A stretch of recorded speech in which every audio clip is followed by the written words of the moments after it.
Live from the Washington, D.C. area, it's the Inside Scoop, Emerald Planet. All the ecology news that our viewers want to know.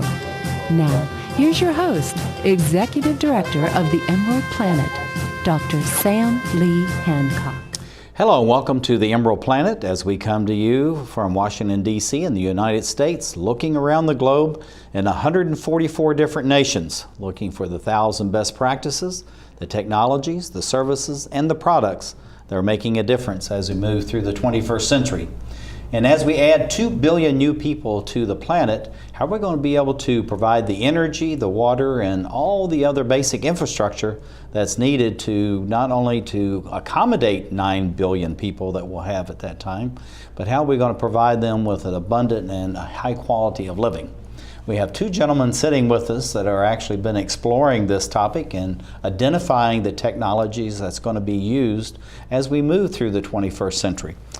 Sitting immediately beside me is Rob Van Leer Hartwell, who is president of Hartwell Capital Consulting, and then Dr. William J. Rees Jr., who is the managing director of Efkera LLC here in this area. And welcome, gentlemen. Thank you, Sam. Glad to have you here with the Emerald Planet. Rob, why don't you start off and just tell us a little bit about what Hartwell Capital Consulting does. The capital in Hartwell Capital, Sam, came from Congress, really. I started as an intern on Capitol Hill many years ago and worked on Capitol Hill for 13 years and moved my way up to Chief of Staff relatively quickly. And on the House side, you become a jack of all trades and you learn a little bit about every issue that's out there. And as I did this, my own personal interest in the environment and energy and sustainability of our planet came into play while I was learning these issues. And I took the usual track after Congress, went in and lobbied for American Healthcare Association and the chain pharmacies, and then started my own practice in 2001. And it has branched out from a little bit of lobbying to quite a bit more of business development and technology development, and now funding new technologies that can change the planet. I know this is one of the things that I was very impressed when we first met, is the fact that you actually can provide the funding for this, because there's many new technologies that are being developed, here and abroad, but many of them can't find the adequate funding for it. And the fact that you're matching all this together, I think that really is in good stead for what's coming for the future, and we really appreciate the fact that you're doing that, Rob. Will, tell us a little bit about your company, and it has a very unique name. And what does it mean? So Efkera could roughly be translated as Greek for opportunity. So Sam, thank you for the opportunity to be here this evening. And in ancient Greece, there were two ways of thinking about time. One of them was chronos, which was exact time, a calendar or a clock. The other one is where we get Efkera, which is the time that relates to an opportunity. Surveying the landscape, surveying the environment, and deciding when the right or opportune moment is to move forward. We retired from Los Alamos a couple of years ago, moved back to Washington for family reasons, and in looking back over my background, looked at the things that gave us a lot of personal pleasure.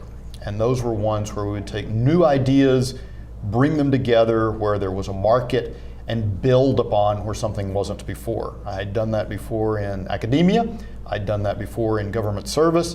Met Rob, had an opportunity now to do that as we moved forward, particularly with our relative contacts in the international arena. Well, I think that's absolutely fantastic. And Rob, I know with your varied background, you were in many different industries throughout your time when you're first starting on Capitol Hill and then extended on. But now you've really focused on trying to identify the very best technologies that's going to help with the environment, but also you try to have this balance with the economy. So how do you identify the technologies you think, one, is going to be very useful to the future as we move towards 2050, but also how to find the financing to put all that together? Well, I think it really evolved, again, from my background in working in the Congress, and also my family. My father was chairman of the third largest mutual fund in the United States, so I was actively involved in the finance community through his contacts and networks. And then my mother was one of the leading environmentalists in Northern Virginia, helped save what's now the Elizabeth Hartwell Mason Neck National Wildlife Refuge, helped save the Potomac River quality and the wildlife refuge areas for the preservation of the American bald eagle. And so learning, I think, from my parents and then mixing that with my background on Capitol Hill, the business contacts, the political contacts, I branched out, and when I opened my firm, I started running into people that were on the cutting edge of new technologies.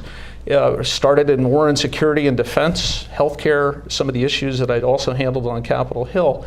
And then it branched out into energy and the environment. I'm actually finishing a term as a commissioner on the Potomac River Basin right now. You know, I guess the virtues and the values that my parents indoctrinated in me have kind of sunk in with me, and going out and finding people like Dr. Reese and others, 26 actually consultants that work with me on the cutting edge of technology. They're bringing these opportunities to me, and then I'm going back to the people that I knew in business and finance and saying, well, this is a game changer. This is going to help this planet. Well, it's just like me. I started in all this literally when I was about 8 years old in 4-H in Southwest Virginia, and this has continued on now a number of years later. And it's amazing how, you know, we can take all these things that mold us from childhood on, but actually really come into play as we mature and come into more professional positions. And Will, that really goes the same as you. You have a strong academic background, also scientific background as well. But here you are working in business, and at the same time you're trying to protect, enhance the environment. So how do you blend all four of these worlds together, academic, science, business, and the environment? Because this is where we have to be as far as the 21st century. It's really easy to do when you grew up on a farm. And a lot of where we look at companies and when we go in investing in them comes from sitting down and having discussions with them and listening to their points of view, listening to their technologies, and then having been in a little bit of the unique position of sitting at every chair around the table. Having been an inventor myself, having been someone that did due diligence for major firms when they were doing mergers and acquisitions activity, having a career as a senior official both at DHS as well as in the Department of Defense, where we look for particular solutions for problems. The idea is, from a business perspective, you just need to help these businesses work through what it is that they're trying to develop. Is the technology one that's unique? What's unique about it? What is the competitive playing field that is out there? And then if they're successful, and we think many of them will be, what will be the impact? How much can it change? And that's where the fun is, being able to put together the business composition for these smaller enterprises. Well, looking at all that, Rob, I know this fits right into your philosophy and what you've been doing in your professional career. But as we move through, towards 2050, I know that you're constantly looking for new technologies and new ideas out there, even processes that can be used to protect the environment. So how do you find, all these? I know your Rolodex is huge, but how do you find these? And then how do you determine which may be the best that you want to present to potential investors and also communities that may actually want to adapt the process and or the technology? Sam, frankly, the degree in political science helped me do the networking. But Will's degrees in chemistry, others that work with me are the experts in the field. As I said, I learned how to be a jack of all trades on Capitol Hill and to understand a lot about a lot of different industries. But it's really knowing what are the problems that we're facing. Water is a huge issue around this planet. Water is probably the most important issue that's out there. The focus on energy and the shortages of energy in certain areas in this country. And we're in an energy revolution right now. But there are environmental problems that come with that, from the oil shale region, from emissions, and there's solutions. And finding those best solutions, and if I have a legacy that I can leave, it's using the expertise that I know that's out there through that Rolodex that you mentioned, and being able to cut to the chase, find the best technologies that are out there and help to solve the problems that mankind is creating in order to sustain this planet. And that's why I'm working with Will and others to fix these problems and find these technologies, and it's working very well. Well, we talked about these four areas that you've now blended together, and you're just kind of molding your future, but also the future of where we're going in the United States and even the world. Give us a couple of examples of some of the technologies that you've been able to identify that you feel like is going to have a real impact both on the economy, green jobs hopefully, and also to improve, enhance the environment. So a simple one to think about in this area is look at what the infrastructure has been invested in here in the United States for electric power production. We have large numbers of coal-fired plants in the United States. We have gas plants, we have nuclear plants. But as many of them are aging out and getting to be somewhat elderly for when they were put together, one can still get higher efficiencies out of them. So one can get the same amount of energy, but reduce the amount of emissions that come out. That is a particular sweet spot that I believe is one that is ripe for helping the environment as well as also helping the economy, because it'll control energy costs. You're not going to have to build new plants. You can get more out of the existing ones. If you think about where we're at today domestically for our energy mix, we have a large amount of natural gas in the energy mix today, and 5 years ago, that wasn't the situation. And we're going to bring this map up. This will just reinforce, Will, what you have to say about called gas plays, if we can bring that up. Okay, go ahead. And so, you know, sometimes folks ask the question, what's it going to look like in 10 years or 20 years? Well, 5 years ago, no one was predicting that we were going to have the quantity of gas that we have domestically right now. So if we look at what we can do, a real sweet spot is to be able to get higher energy content out of these gas plays, but do it with lower impact to the environment.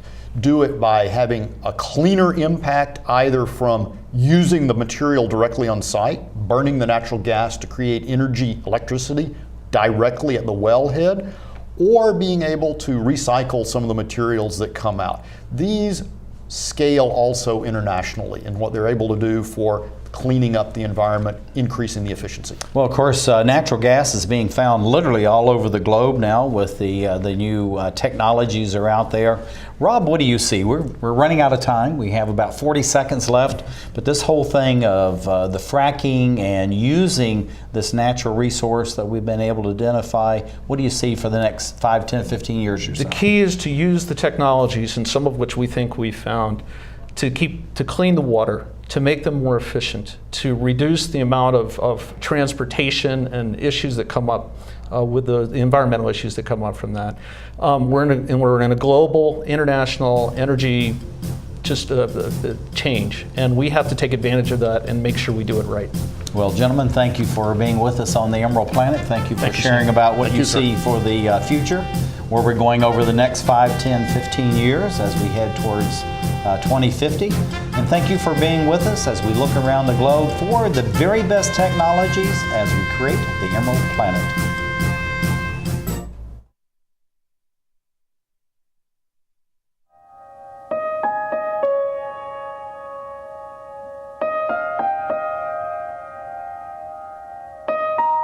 Some dreams are universal.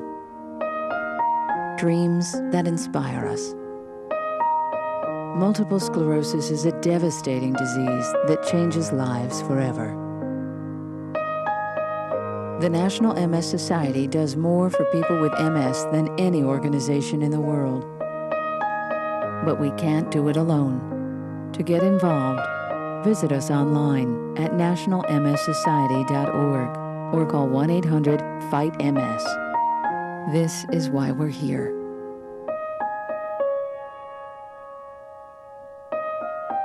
Because nobody dreams of having multiple sclerosis. What's wrong with this picture? Half of young Americans can't locate economic powers like Japan and India. 20% can't even find the Pacific Ocean. Without geography, our children aren't ready for the world. Geography is everywhere. It's incredible creatures, rhythm, fashion, flavor. It's economics and politics. It's change. Understanding connections between people and places is critical in the 21st century. That's why we created mywonderfulworld.org. Go there now for your free parent and teacher action kits and give our kids the power of global knowledge. Because kids who understand our world today can succeed in it tomorrow.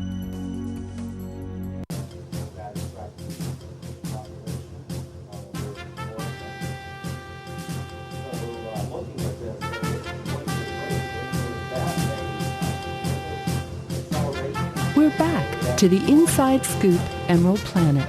Here again, your host, Dr. Sam. Hello and welcome to the Emerald Planet as we come to you from Washington, D.C. in the United States as we seek the 1,000 best practices, the technologies, the services, and the products that are making a difference as we move through the 21st century. And at the same time, we're looking for the most outstanding human talent that there is on the planet that's actually going to be molding, developing, creating, inventing, and manufacturing these technologies, providing the services, and making the products available in a way that's available to the some 9 billion people that are going to be joining us on planet Earth. And we have a gentleman who is working very diligently at this. Actually, not only does he have his own company, but I understand he's quite an inventor and a developer of new technologies. Dr. Richard, and he goes by Rick Joseph Roby. He's a professional engineer, president and CEO of LPP Combustion. And Rick, welcome to the Emerald Planet. Sam, thanks for having me. I appreciate it. Well, we have your logo. Hopefully you'll be going up here, and we'll share that with our domestic and international audiences.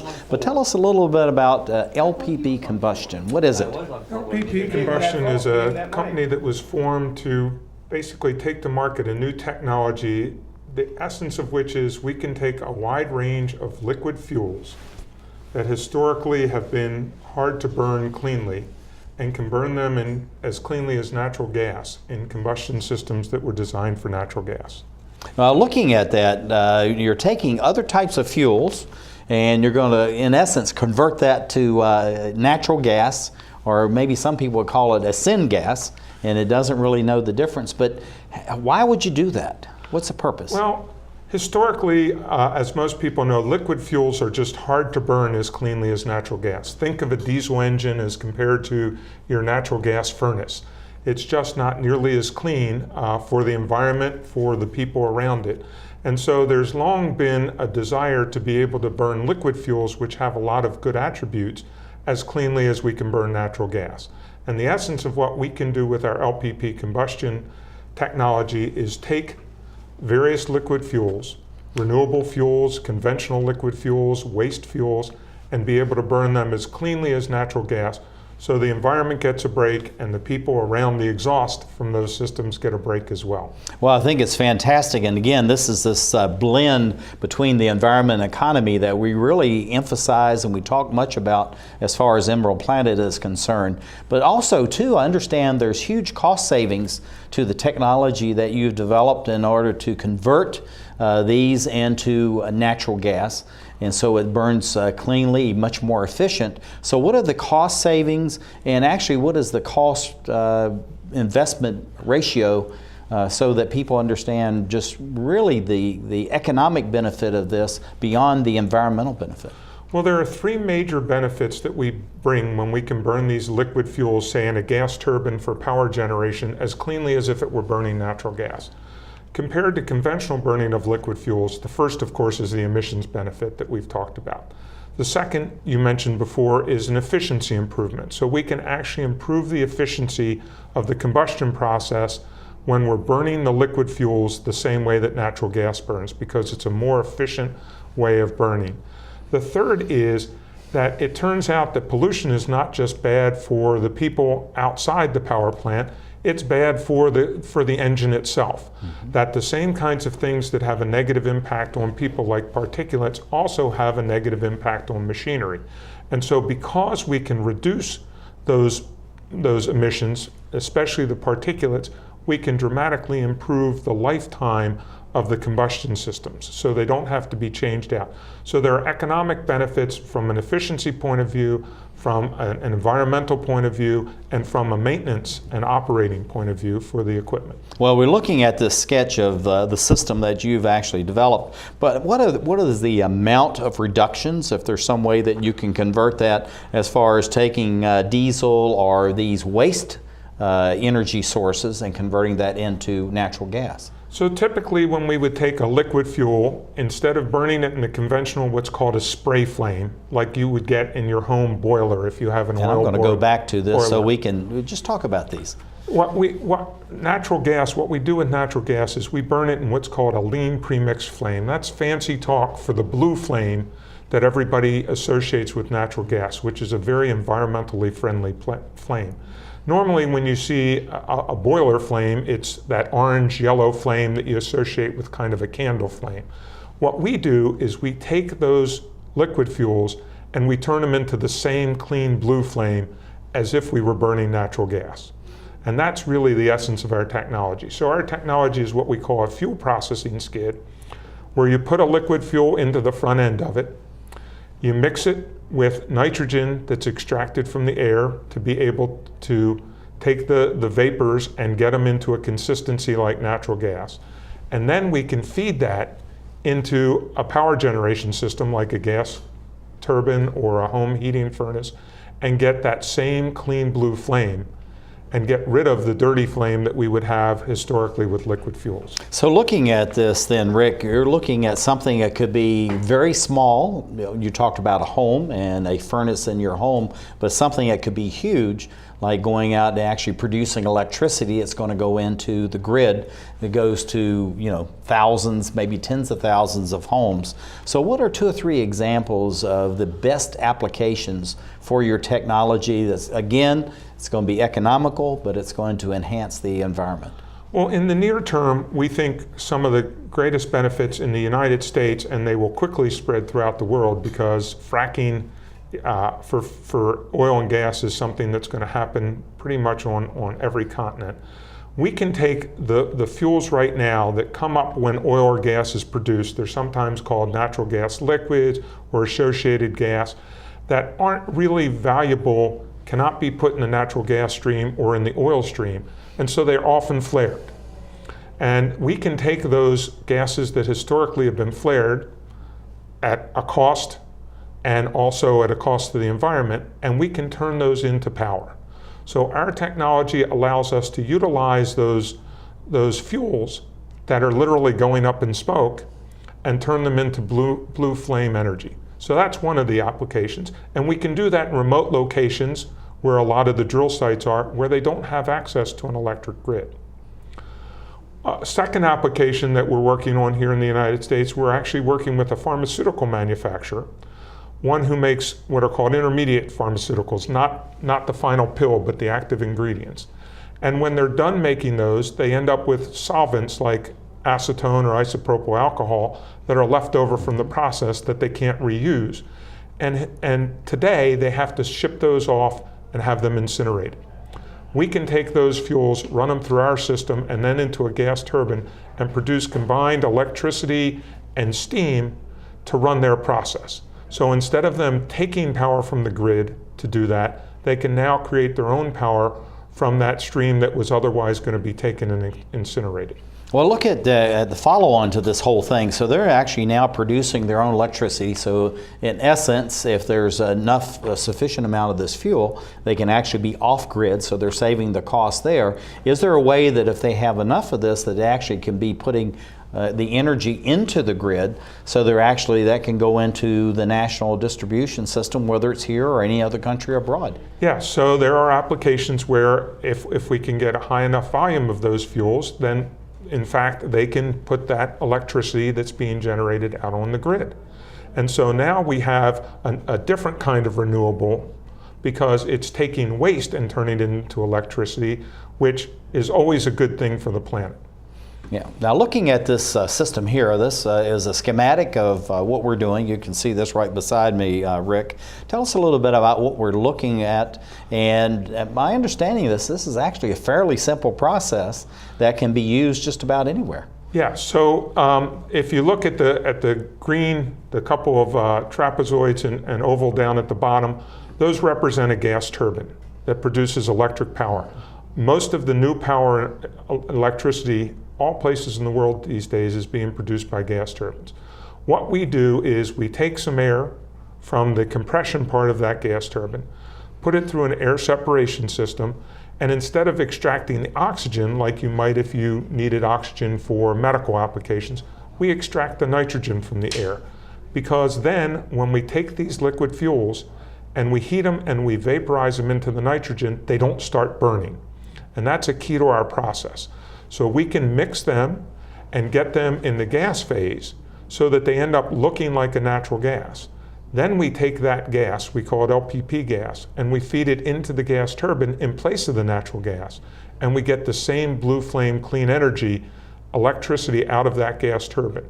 Since gas turbines come in sizes literally from a few tens of kilowatts up to hundreds of megawatts, our systems run in those sizes and produce electricity from very local levels to electric grid level. So in other words, this would be very useful as far as the new movement towards distributive energy, also with these municipal waste and also waste to energy systems where cities are trying to produce their own and avoid the cost of coming from the utilities as far as electricity. So there's just so many uses for this technology. Absolutely, and one of the benefits is because it is scalable. We did our first test on a Bunsen burner, and we've done tests on a burner for, I see the slide you have up now, it's a mobile Taurus 60. It's a Solar Turbines gas turbine that can produce about 6 megawatts of electricity. They've been used for mobile applications like after Hurricane Katrina, for other kinds of applications. But we can now take that turbine and run it on renewable liquids like biodiesel or bioethanol. We can run it on these waste liquid fuels. We can take it out to a well site and run it on fuels that were otherwise going to be just burned and released into the atmosphere and produce 6 megawatts of electricity. No, that's absolutely fantastic, and something that's being flared and actually is increasing the warming of the planet, and the waste of really a natural resource through this flaring actually is now being turned into an asset. And it's very, very positive. We only have about 40 seconds left, Rick. I'm sorry to cut you off, but what do you see for LPP combustion over the next 5, 10, 15 years? What we see, we're making our first entry into the marketplace where we can bring these very low emissions now to liquid fuels that heretofore were impossible and match natural gas. So now there's no environmental preference for burning natural gas versus liquid. It's the cost. And different fuels cost different things in different places. So we see going other places in the world where we can involve renewable liquids like biodiesels and bioethanols, waste liquids, and even conventional liquids to be a greener environment producing electricity. Well, we run out of time, and Rick, thank you for being with us and sharing about this exciting technology and developments as we look around the globe and we work together to create the Emerald Planet.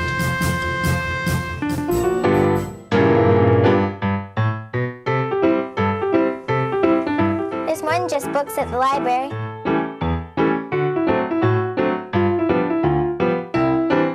There's more than just books at the library. Excuse me. There's more than just books at the library.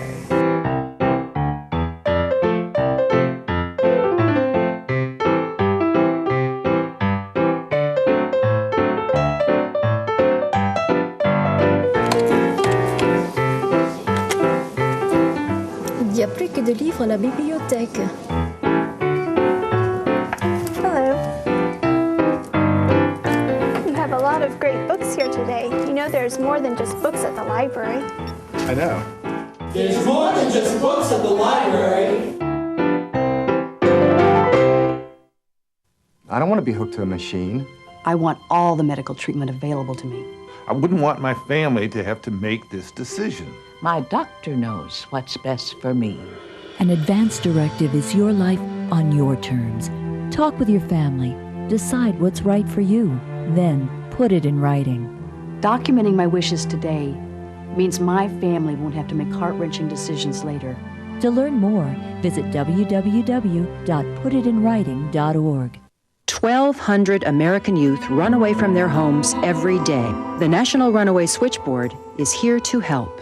1-800-RUNAWAY. If you are a runaway, thinking about running away from home, or a parent or guardian concerned about issues facing your child, call us 24 hours a day. 1-800-RUNAWAY. In times of crisis, hope is just a phone call away. 1-800-RUNAWAY.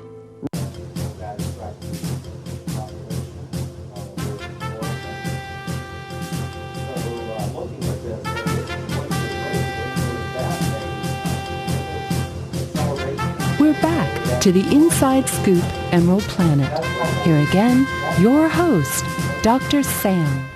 Hello, and thank you for being with us as we're looking around the planet for those 1,000 best practices, the technologies, the services, and the products that are making a difference as the planet goes to 9 billion souls. Yes, that's right. 9 billion people are going to be here about 2050. And many people saying, well, the planet can't take care of that number. Well, guess what? They're going to be here anyway. So how are we going to be able to develop and invent and enhance and manufacture the technologies, the services, and the products that we're going to need that actually improves the quality of life as we move towards 2050? And it's by taking the very best that people have that are looking for solutions, looking for a way to solve problems, and at the same time to balance between the environment and the economy. So we're creating new green jobs. At the same time, we're providing the technologies that are really going to help to provide the infrastructure, the food, the fuel, the fiber, everything that we need as we move towards 2050. And we have a gentleman who's actually doing just that. He's not only the head of his own company, but he's an inventor, has a number of patents to his name, and actually is going to increase that, maybe almost double that number. But Dennis Chancellor is with us, the managing member for the Cardin Water Systems, and he's working with a number of very large firms around the globe, which he may or may not share some of those names with us. But Dennis, welcome to the Emerald Planet. Very much. Well, it's a pleasure having you, and we have some of the slides with us, but you're sitting right in front of one of your inventions there. But tell us a little bit about the Cardin Water Systems. What is it, when it started, and what are some of the things you're doing to help not only the economy, but also the planet? Well, we started this business about 9 or 10 months ago after 5 years of research. So we've really developed these patents and developed this to the point now we're into full production. The machine you see behind me now is for a very large international corporation that wants to be able to separate to separate sugar from separate water from sugar, so they can turn the sugar into a usable product, something called ethanol. And then they're trying to use the water again back in their facility to help alleviate most, or at least some of their water draw on the municipality. Well, so let me say before I go too much farther, it's such a privilege to be on this program with you, Doctor, and Rob Hartwell and Dr. Roby. It's just a real blessing to be able to be found with you guys. Well, we're glad to have Rob here. Rob's an outstanding young man, and he and I actually have been working together in many ways in parallel for a number of years. We only met recently, but he is certainly doing outstanding work, and he comes from an old line Virginia family like I do, so we've been around actually several hundred years as a family in Virginia, but we're really glad to have you, and it's a real pleasure and honor to have you with us, Dennis. So the pleasure actually is all ours, believe that. But what separates your technology from the others? Because we know that there are many corporations now operating internationally, and one of the things they're running out of, regardless of their product, is water. Whether they're manufacturing clothing or it's beverages or food, other kinds of products, water is a key ingredient. It's a staff of life, and we're just running out of it. Well, one of the major things that separates our technology from other technologies is we've eliminated the main element or the destructive element, which allows microorganisms to grow inside the system. And by we've taken a horizontal system, something that was really relatively complex and kind of like esoteric in nature, and we've made it simple so that the system is totally vertical now, and our membranes, our pressure vessels, our pumping systems, everything that we have associated with the system is vertical, and that's so that we can drain the system. Every time the system shuts down, our system completely drains to drip dry, and then refloods again with permeate to keep the microorganisms from growing in the system. So that's just one of the many things that we've done. The second thing I think is really important, I need to bring it to your attention, is by a horizontal system in the membrane technology world that has been the standard of the art for over 50 years now, has been, you cannot reverse the feed water. And we've been successful at reversing the feed water flow and keeping it reversed for 10, 15 minutes without any energy losses whatsoever, without any water losses, and actually increasing the amount of output of the membranes. So well, it's very, very technical. It's very, very advantageous for an industry to be able to do that. That's fantastic. And also know too from the research and looking at your website and reading about your technologies that you take about 75% less space than most other types of technology that's in the industry. So you can actually use this on ships and aircraft and at remote sites such as shale extraction, looking at tile manufacturing, marble work, all these different areas. So looking at that, the small nature of this and the fact that you can put it into a container, how is that advantageous to the climate, but also to the customer and ultimately to the consumer? One of the ways it's advantageous to the climate is the fact that our technology requires much less energy to operate it, because we don't have the energy losses with conventional systems that you find in conventional systems. We've taken away all of those problems and taken them out of the equation. So we're able to actually produce the same amount of water for much less energy. So that's a tremendous advantage on the environment.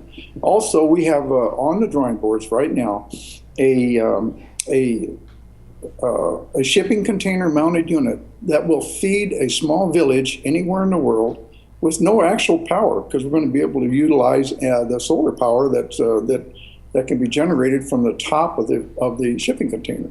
So it's really tremendous openings and opportunities now that have it's like a plethora of ideas that are exploding, and the use of the technology is virtually unlimited. Anywhere that membrane technology can be used now, it can be used more economical, more environmentally friendly, and much less labor costs. Our units are all fabricated as fully automated units.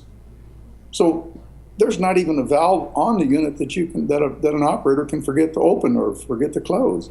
So it takes that away from the operation. So virtually anybody can operate this technology. Well, I think that's very important, because you look at LDCs, least developed nations, and bringing in technologies. Many of these are operating with very old or no technologies whatsoever. And of course, one of the efforts is to create new, what they call green jobs, to allow people locally to have access to this type of technology, which is very advanced, but at the same time to teach them how to do this.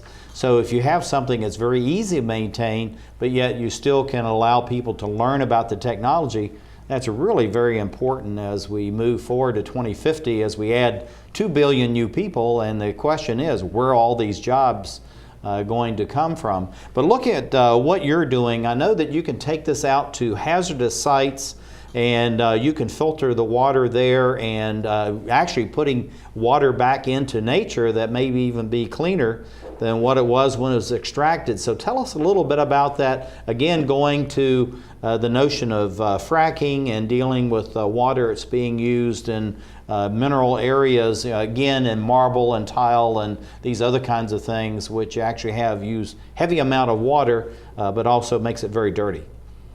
Well, thank you for asking that, because over the last year now, we've had quite an exposure to various, my partner and I, Carter Dye, and I have had the encounter with several really highly polluted water sources, like, for instance, leachate, which is water that has drained down through a landfill. And the landfill operators are required to keep that water at a level which is below the local aquifer level. So we've been able to treat that water, and we can treat it to drinkable water. It's absolutely phenomenal to see that happen. And we did it right in front of the engineers. And the engineer says, if I hadn't seen this with my own eyes, I wouldn't believe it. Couldn't even smell the taste or smell or taste the water. Then we took that same unit, which is one of the units you showed on the photograph there, and we took it to, that's the unit we took to, we took that down from Houston down to San Antonio, and did a production well, water straight out of the production well, straight into our unit. And if I had pictures of that, it would be disgusting, because I was actually afraid to put my own unit on that water because it was so bad. But we produced drinking water from that again. So there's really virtually no river in the world, no water source in the world, even the oceans. We can take drinking water straight out of the oceans for any village, any municipality.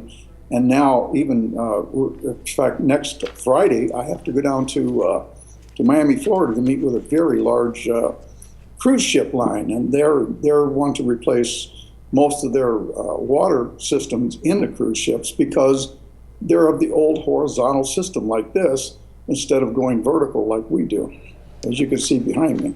Dennis, we're going to run out of time, and I'm going to put this last photograph up. Rob has a quick question, and I need a quick answer. And then I'm going to have one last shot at you, and then we're going to be done. Rob? Yeah, Dennis, just on cost effectiveness, what is the major benefit, and about how more cost efficient are you than the other systems that are out there?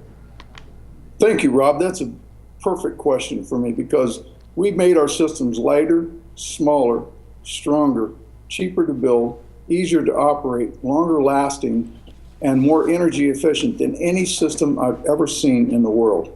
So does that help answer the question? That's a quick answer, and I love it. I want to put up this last slide because you have a theme for this last slide, if we can put that up right before we go out. But my question is, what do you see for your company for the next 5, 10, 15 years as we progress towards 2050? We really want to get involved in distributing these container units throughout the world, and to help industry get a handle on and get a constraint on the waters that they're discharging, so that the waters that are being discharged are clean and cleaned up. Okay, well, thank you, Dennis Chancellor, as the managing member of the Cardin Water Systems, for being with us and sharing your technologies, and thank you for being with us as we create the Emerald Planet.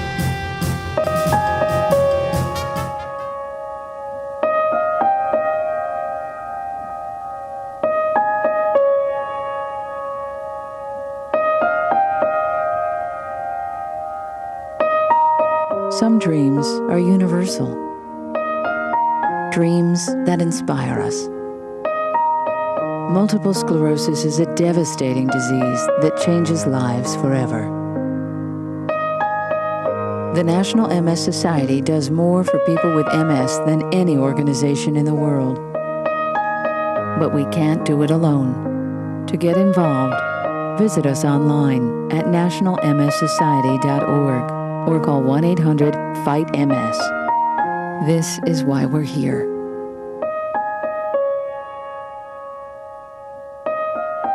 Because nobody dreams of having multiple sclerosis.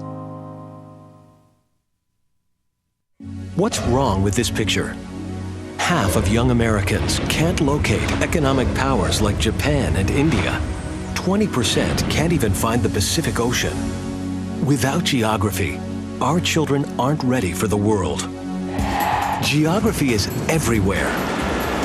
It's incredible creatures, rhythm, fashion, flavor. It's economics and politics. It's change. Understanding connections between people and places is critical in the 21st century.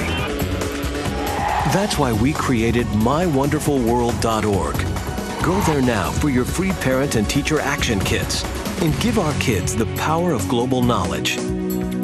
Because kids who understand our world today can succeed in it tomorrow.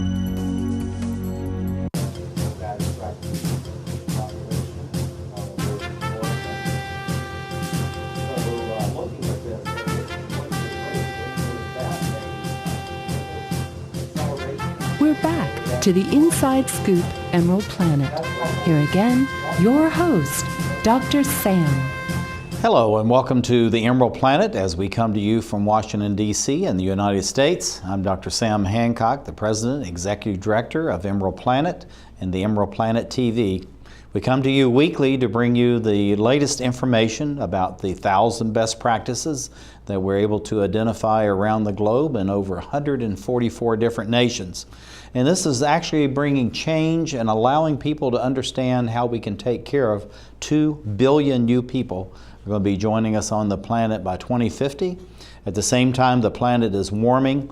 The climate is changing, sometimes with very violent weather events, and that's actually disrupting the lives of millions of people at even sometimes at one time. And so how are we going to be able to take care of this? And this is the essence of the Emerald Planet. But we have a gentleman who's been working on some of these issues and will be joining us by Skype. And this is Ken Newman. He is the president and CEO of what's called the Birkin Energy, LLC. And Ken, welcome to the Emerald Planet. Thank you, Dr. Sam Hancock, for having me. Well, we're really glad to have you, and thank you for being with us and talking about your organization. We have some great photographs, but tell us a little bit about Birkin Energy. What is it, how it started, and how you see moving forward and how it's really going to help the environment. Yeah, this is a fun time to be in the renewable energy sector. Birkin Energy was started over 5 years ago, and we develop industrial thermovoltaics, which are basically 100% solid-state devices that create a significant power when heated up. Kind of how I describe it is it's basically a caged atom, and when you heat it up, it creates clean electricity. We've begun our global manufacturing phase, and that's another reason why we're really excited to be on your show, is because we are no longer in the research labs. We're, say, in essence, wrapping up our commercialization, and we are going for global manufacturing. And so there are a whole lot of exciting opportunities that are going to be coming out, and we want to let the world know we're going to be going their way, and what better way to do it than on the Emerald Planet and with you, Dr. Sam Hancock. So thank you again for letting us go out there and share our technology and our hard work and research that have come to fruition. And again, we have also started to raise some capital, some money for this global endeavor, so in which we'll be able to distribute and install worldwide. Well, Ken, thank you for being with us, and it sounds really remarkable what you've done and what you are doing and what you're going to be offering to the world. So who developed this technology, and what are some of the best applications for it, both here and internationally? Great, excellent question. The technology was developed with myself and several other key individuals within the organization from globally accredited universities, and we've developed a very strong IP position. Thermal voltaics or electrics have been around commercially for over half a century, so really we can't take credit for the full discovery, But what we have done is we have basically re-engineered, redesigned, repackaged, and reprocessed. It's taken us so many years in the lab with so many brilliant minds. So the big differentiator is prior to Birkin, the thermal electrics were small size, were creating very low power, generally microamps, and required high heat, 250 degrees centigrade plus to activate them, and were very expensive. And so, were cost prohibitive to get them into the market. And so this is, with this and the low wattage applications, they could, were used in like stoves and other temperature control type applications. What we have done is we believe we have developed the largest industrial size thermovoltaics available. We currently make them the size of, in essence, a sheet of paper compared to before, which was about 15 to 20 square centimeters. And now after this capital raise, we are going to be able to make them the size of plywood. And so again, like sheet of plywood. So again, no longer centimeters, no longer square feet. Now we're talking about, multiple meters. So that is a significant advancement in the technology.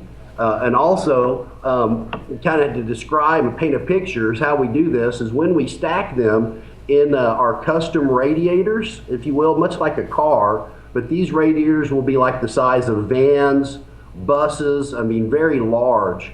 And so when we put them into the flow of these industrial heat sources, it's kind of like a water wheel, Dr. Hancock. And so as the liquid, these hot liquids or hot gases are flowing through our radiator from these industrial sites, we now create power with this everyday process.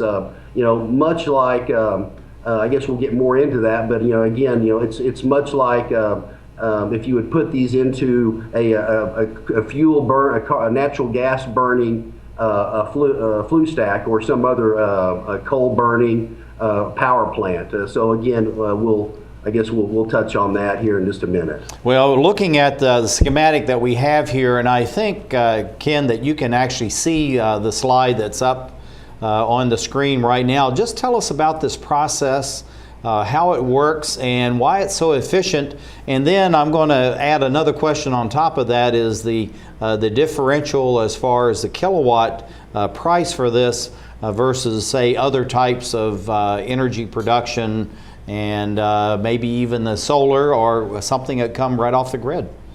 Oh, that's awesome. This is the exciting developments that have been made here at Birkin Energy. Our GTV is a geothermal voltaic plant, and in essence, what you have here is what we kind of described is you have stacks of these plywood sheets of our material. Again, they're very robust. We're talking semiconductor grade, and now instead of flowing like you do with geothermal heat pumps, or where they would heat a home or heat a building. What we now do is much like a geothermal plant, where we will now power that building or power the home with the same heat from the ground. But the biggest difference is that we don't need the high heat anymore. So you don't have to be in the ring of fire, or you don't have to be at these 300 degree Fahrenheit temperature sites, or 135 centigrade. Now you're talking about 100 degrees C's. Temperatures 170, 200 degrees Fahrenheit. So now this opens up all 48 states in the United States, and in basically almost every country, to geothermal. Well, I think that's just fantastic. I was over in Iceland and spent 3 days there actually studying this. So when I saw your diagram the first time, I was going to say, gee, this just looks like what I saw over in Reykjavik, and the way that they're actually producing the energy over there through geothermal. And of course, as you're saying, they're reaching 3 miles at least into the earth, going down to the the molten lava there, and extracting that energy. So you're saying with the technology you have with Birkin is that you can do this just in any area. Yeah, it's no more fancy, if you will, no more fancy power plants in remote locations where you've got this very high intense heat. Now we're talking about, basically opening up all 48 cities. You could put this in an empty building in the middle of Chicago or Washington, D.C., and before, nobody wanted to see a coal plant or a nuclear plant. Now all of a sudden they won't know there's several bus loads sizes of this material inside of an empty warehouse, and we're powering the whole area. So it's very exciting, the developments that have taken place over here. Well, it's very exciting, and thank you for sharing it. But as you know, you're our mutual friend and colleague, Robert Vanler Hartwell, who's president of Hartwell Capital Consulting, is sitting right beside me.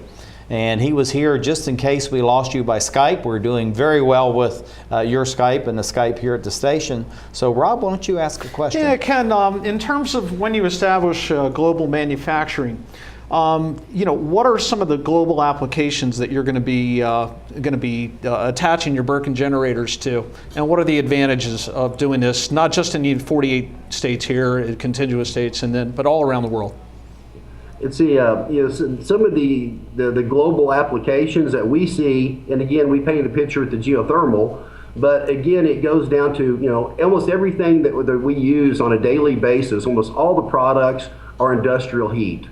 So, if you stop and think about it, whether it's, the glass on your monitor screens and your windows, to the aluminum cans you drink, or the steel, from the wood in your building, to the power that's generating your lights, to the fuels that are refined for you to transport this global economy, it all requires heat.